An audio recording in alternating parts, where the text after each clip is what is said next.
conservative Mennonite Anabaptist history in like a nutshell.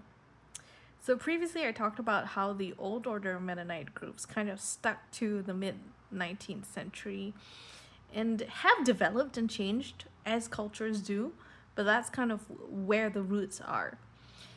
Then the more progressive Mennonites during that time were increasingly becoming more Protestant. This book by an old order Mennonite that I'm reading talks about the aggresso conservatives, and during that time period they were bringing in like Seventh-day creation, Protestant fundamentalism, all that.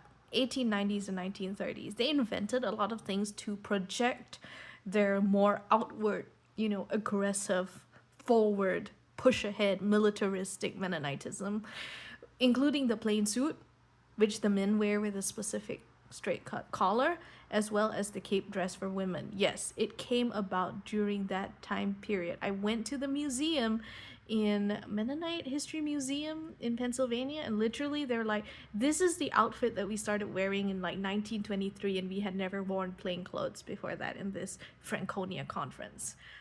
And Linda Hurst is a historian who identifies the period from the 1890s and 1930s where this new version of plain Mennonites came about. It is very new. As these groups moved away from that, there were groups who just looked back at the past and decided that they were going to preserve this period of 1890s to 1930s fundamentalist Mennonitism. And these groups became the start of the conservative Anabaptists. Conservative Mennonites. So you have the Eastern Pennsylvania Conference, founded only in 1969. Conservatism in these groups, unfortunately, is projected back into the past when many of the innovations and changes that came about in the 1960s and 70s until the present are seen. You have to preserve these things as traditional when in reality they're actually very new.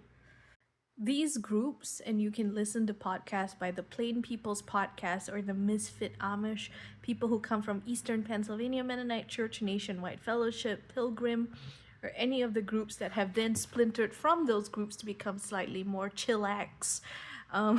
They have the most control because they are the most ideological. Everything fits into this neat package of the Bible says this, and therefore we do exactly this.